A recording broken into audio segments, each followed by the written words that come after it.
Good morning, everybody. Today we are here with our new chapter, class 9th, mathematics, congruent triangles. It's a topic which is present in chapter triangles. Triangles में congruent triangles क्या है ये जानने से पहले तो हम लोग ये जो वर्ड है congruent, इसको पहले हम समझें. ये आया है वर्ड congruence से. कॉन्ग्रुएंस या कॉन्ग्रुएंट एक ही बात है. तो कॉन्ग्रुएंस होता क्या है? कॉन्ग्रुएंसी या कॉन्ग्रुएंट फिगर्स की बात हम करेंगे. कोई भी फिगर कॉन्ग्रुएंट कब हम कह सकते हैं? फिगर को कॉन्ग्रुएंट कब कहा जा सकता है? तो कॉन्ग्रुएंट फिगर्स के लिए सबसे पहले जो जरूरी है वो क्या है? सबसे पहले हम लोग इसको लिख के देखेंगे, इसको डिफाइन कर लेंगे. Definition is two figures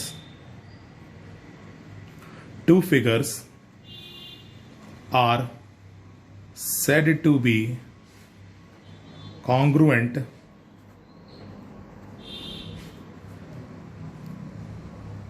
if they have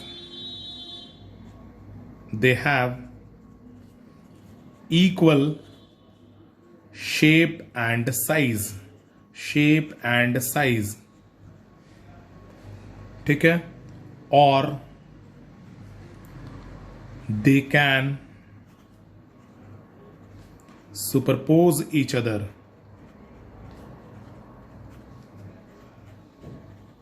ठीक है. अब ये वर्ड क्या है, सुपरपोज करना क्या है, ये दोनों हम लोग समझेंगे. सुपरपोज करने का मतलब होता है एग्जैक्टली कवर करना. एग्जैक्टली कवर करना. जैसे हम लोग अपने लाइफ से बहुत सारे एग्जाम्पल्स उठा सकते हैं. जैसे हम एक एग्जाम्पल आपको हम बताते हैं. हमने घर में अपने ब्लेड देखा है.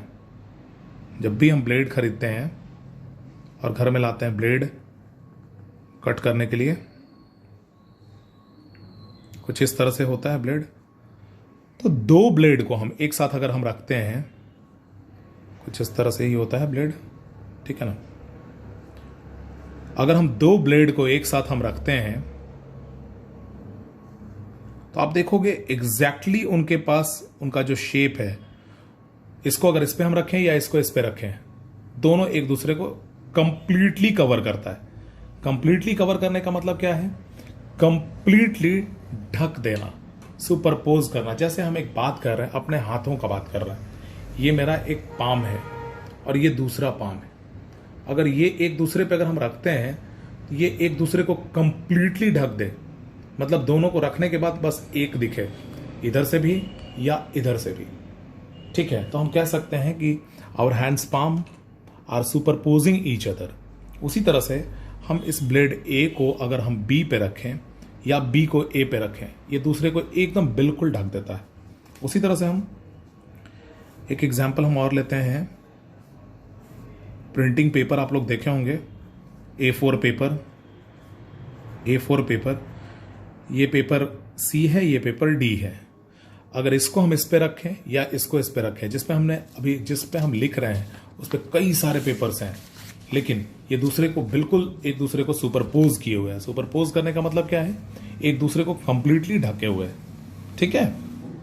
एक दूसरे को एग्जैक्टली कवर किए हुए हैं. ठीक है. तो हम उस तरह के फिगर्स को हम क्या कह सकते हैं?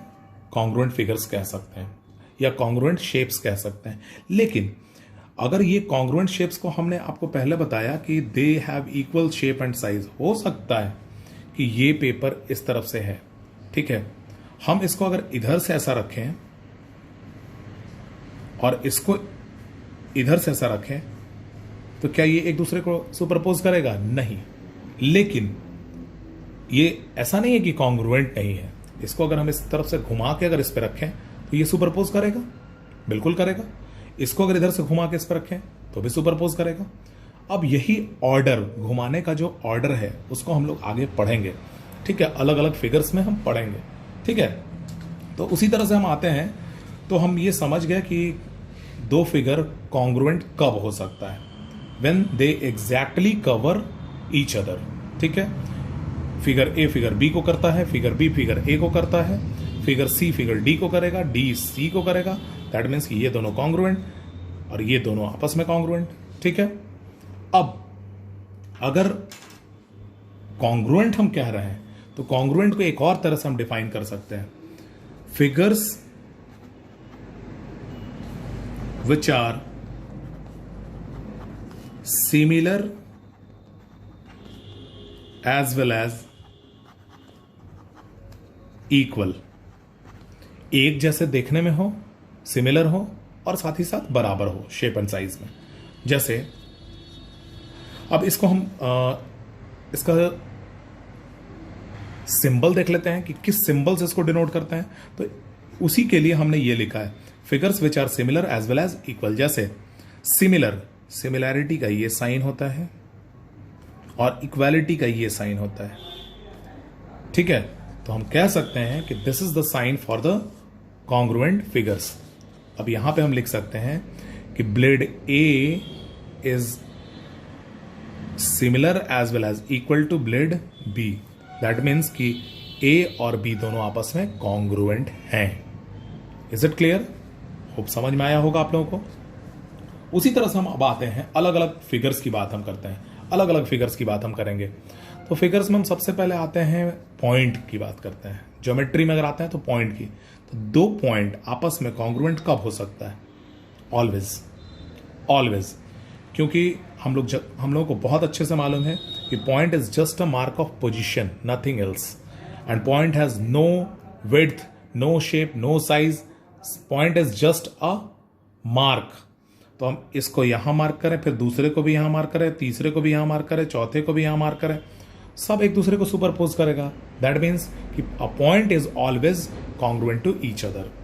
ठीक है, उसी तरह से हम आते हैं अब पॉइंट के बाद लाइन में।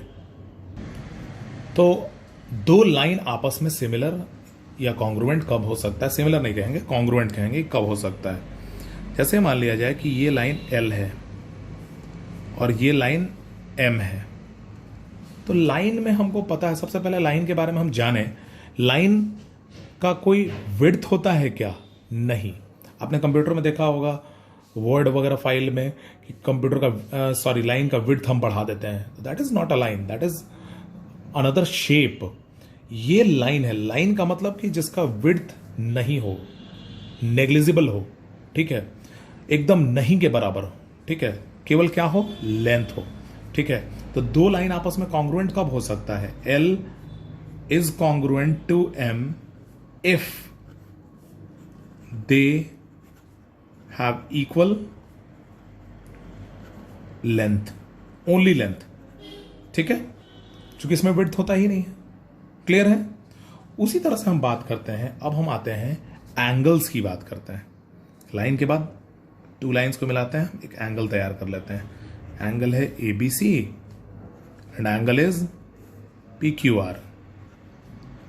दो एंगल्स की बात हम करते हैं, तो दो एंगल्स आपस में कब कॉन्ग्रुएंट हो सकता है? तो एंगल क्या होता है? Angle is just measurement of, angle क्या है? इन दोनों लाइन के बीच का डिस्टेंस को हम एंगल बोलते हैं। जो area covered by these two lines, इन दोनों के बीच के एरिया को हम क्या बोलते हैं? एंगल बोलते हैं। ठीक है, तो अब ध्यान दीजिएगा कि ये दोनों एंगल्स आपस में कॉन्ग्रुएंट कब हो सकते हैं? तो कॉन्ग्रुएंट होने के लिए ये मान लिया जाए कि 60 डिग्री का है और ये भी 60 डिग्री का है। तो क्या ये दोनों कॉन्ग्रुएंट हैं? क्या ये दोनों कॉन्ग्रुएंट होंगे? बिल्कुल होंगे। इसलिए होंगे क्योंकि हमको इन दोनों लाइन के लेंथ से कोई मतलब नहीं है। अगर एंगल की बात हो रही है तो एंगल के लिए बस इतने से हमको मतलब है। ठीक है, इन दोनों की बात केवल हम कर रहे हैं। ठीक है, तो इन दोनों, इसकी बात कर रहे हैं, इसकी बात कर रहे हैं, तो ये दोनों का मेजरमेंट अगर सेम है, दैट मीन्स कि हम क्या कह सकते हैं? The angles are congruent. हम लिख सकते हैं angle ABC is congruent to angle PQR if measurement of angle ABC small m and bracket में आप कर सकते हैं एंगल ABC, मतलब measurement of angle ABC is equal to measurement of angle PQ R. समझ में आया? क्लियर है सबको? क्लियर है सबको? तो इसी तरह से हम लोग आते हैं। अब हम बात करते हैं, अब जो हम मेन टॉपिक स्टार्ट किए थे कॉन्ग्रुएंट ट्रायंगल्स, उस पे हम आते हैं। कॉन्ग्रुएंट ट्रायंगल्स क्या होता है? नॉर्मल सी बात है कि कॉन्ग्रुएंट ट्रायंगल्स की बात हम करेंगे। Triangle is a closed figure. पहला जो क्लोज्ड फिगर होता है 3 लाइन से बनता है, that is the triangle.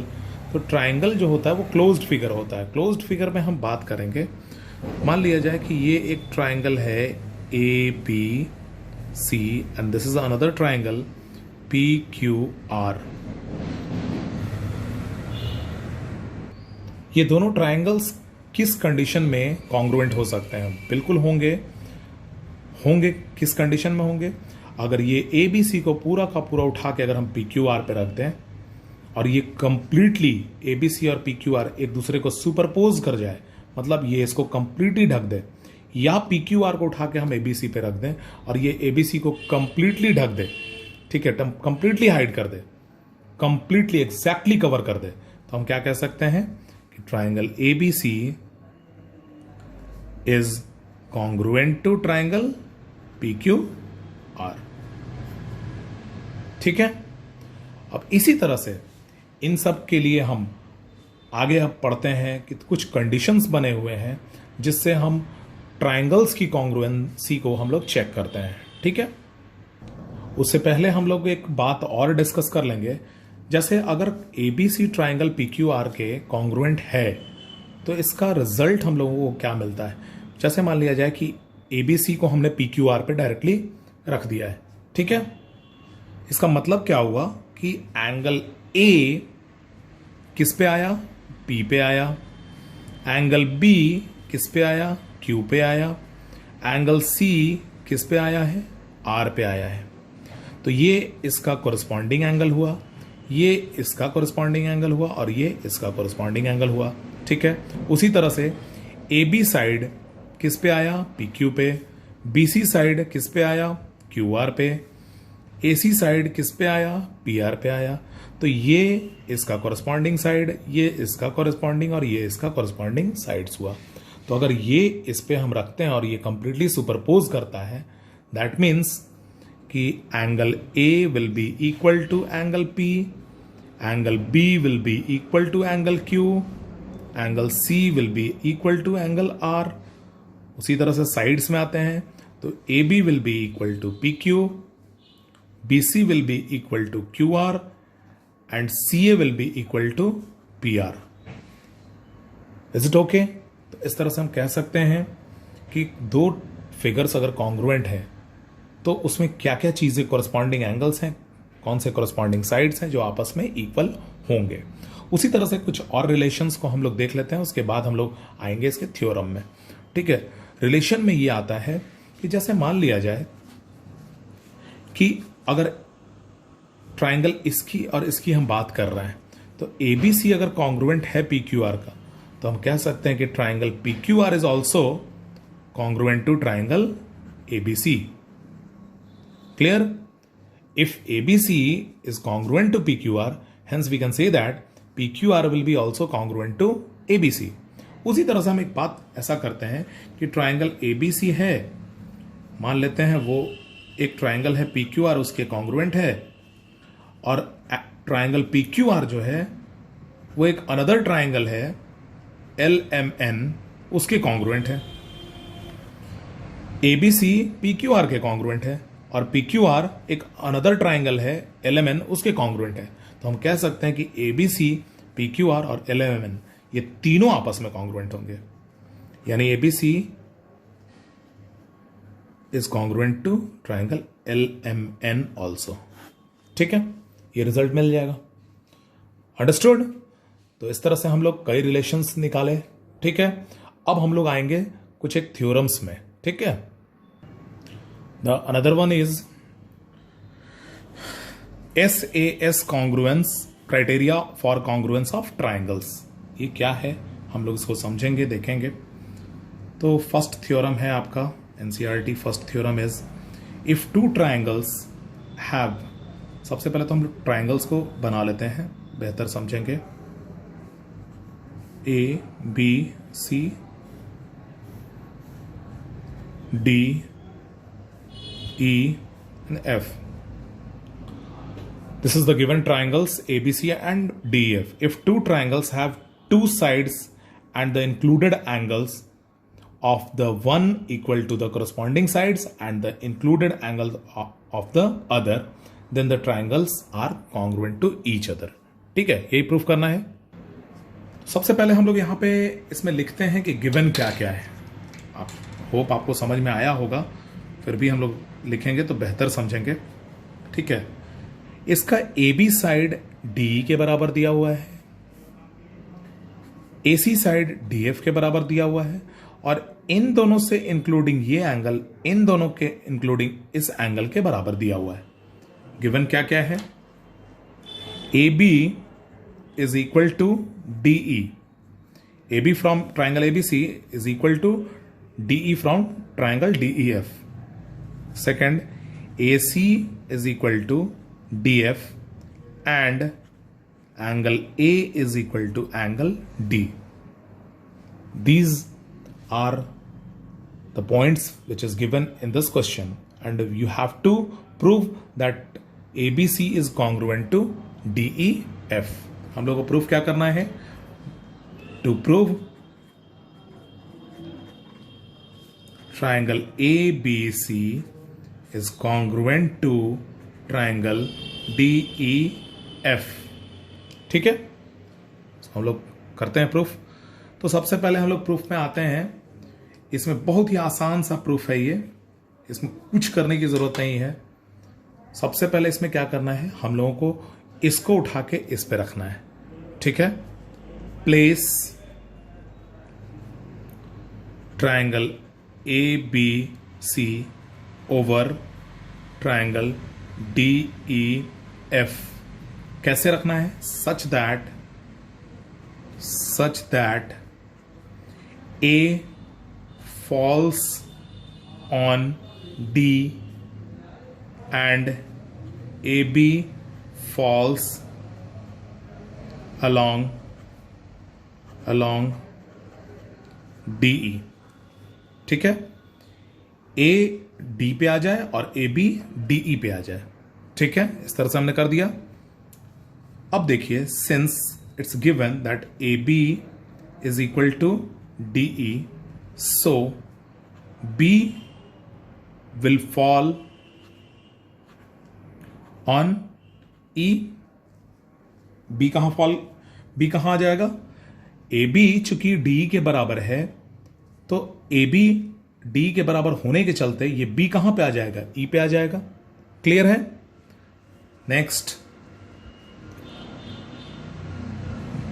But AC is equal to DF.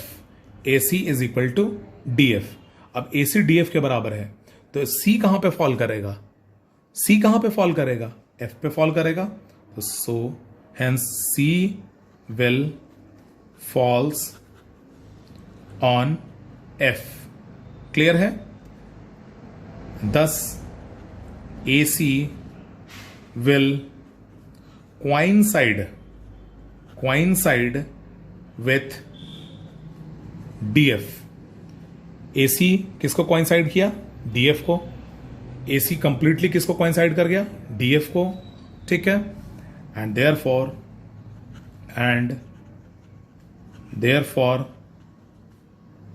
BC will coincide with,